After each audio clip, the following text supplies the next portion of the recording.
Nando Babo Kabalen, kumusta kayo po? My name is Louie. My name is Marco Nanan of We're in Pampanga, where we discover great places for you to check out. For today's vlog, nandito tayo ngayon sa San Fernando, Pampanga, and we are featuring Makisuki Ramen Bistro. So this is an authentic ramen noodle bar restaurant. Yes, so excited ako kasi this is another option sa mga mahiling mag-ramen. Yes. And sa mga nag-explore ng bagong food. Exactly. So if you are into Japanese food, ramen noodles, sushi, and more, samahan niyo po kami sa vlog na to. So tara, let's go!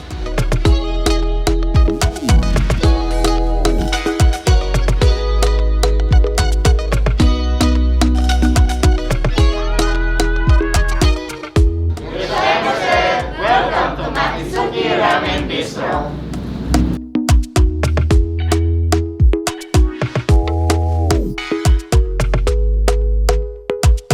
Our best-selling ramen, which is the shabu shabu. Next is our spicy ramen, and then the Makisuki signature ramen, which is ito yung seafood natin. And then lastly, yung ating original ramen.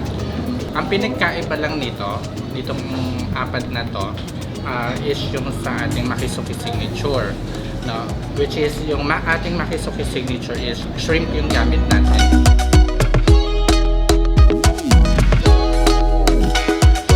Then next is yung ating Makisuki salad. No, we have syempre yung ating lettuce, yung ating cucumber.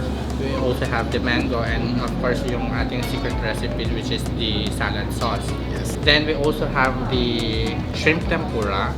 We also have the sushi or the maki. We have the Makisuki signature roll.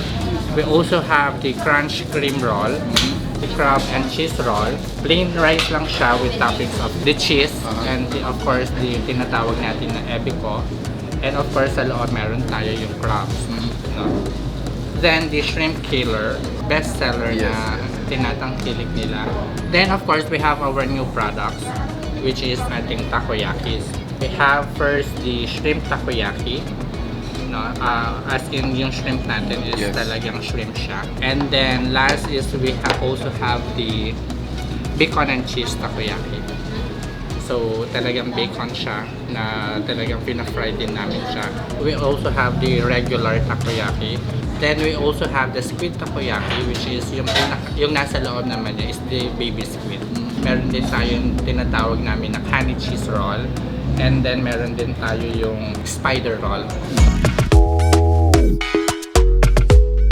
So once again guys, thank you so much for being with us in this video. Grabe Mark, sabi nga dun sa introduction natin, I'm excited. Siyempre, sino ba namang hindi excited when it comes to mga Japanese food yung kakainin natin. And usong-uso talaga ngayon yung mga ramen bistro bar, diba? So again, this is Makisuki Ramen Bistro Bar, and on our table, so we have 4 kinds of their ramen. So yung unahan ko dito is yung spicy ramen. So while it's hot, siyempre you gotta enjoy the food, diba? So kayo naman? Akin naman yung shabu shabu ramen nila. At the same time din, meron din tayo dito yung original ramen and yung Makisuki ramen. Ito naman yung signature nila. So whatever you order here for the ramen, you can never go wrong. Ang Makisuki Ramen Bistro is an authentic Japanese ramen. Gumagamit kami ng kakaiba, especially the noodles, which is yung tinatawag namin siyang rice noodles.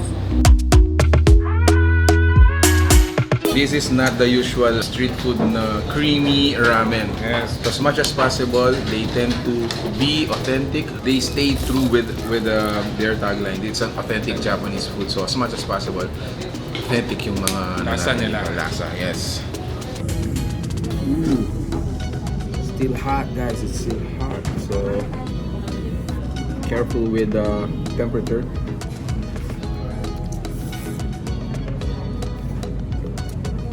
Ayan, so guys, they do still have mga shrimp tempura, and what do you notice? Malalaki yung mga Malalaki ng mga tempura nila. So I'm interested kanina. Ngayon lang ako nakakita ng takoyaki na may buntot na shrimp.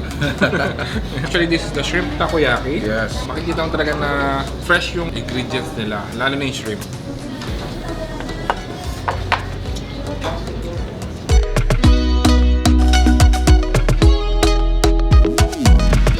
Guys, check this out. This is their shrimp killer.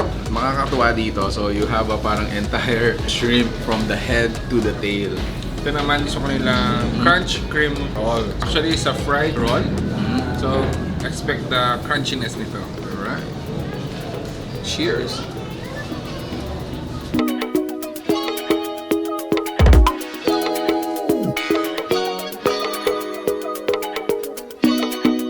Ako, in all honesty, I have never been to Japan.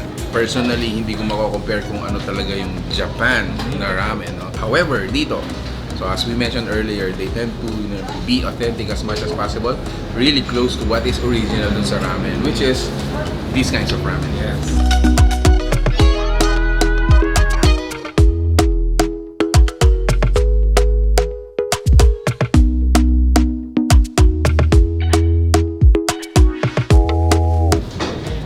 Wow, so again guys, if you're looking for a ramen bistro restaurant or ramen house, Yes. so add this to your option. And yeah, this is very accessible. It's just along MacArthur Highway of San Agustin.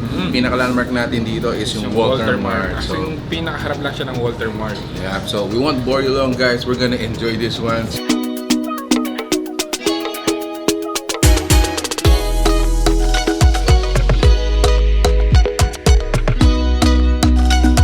Open po ang aming business restaurant every Tuesday until Sunday at 3 o'clock in the afternoon until 9:30 in the evening. Located at MacArthur Highway in front of Walter Mart, City of San Fernando, Pampanga.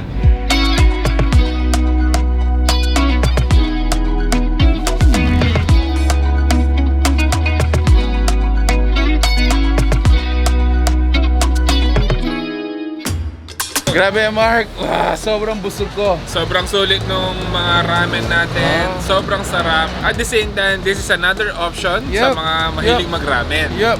So again guys, if you are an explorer of food, so this is a Japanese restaurant, might want to add it on your list. And again, thank you so much, Makisuki, no? Sobrang sulit, sobrang sarap, nabusog niyo po kami. So guys, if you like this video, please give it a thumbs up, share it with your friends, and we hope to see you in the next vlog. So that's it. Thank you for watching. We're in Pampanga. Until our next discovery. Peace out. Bye guys.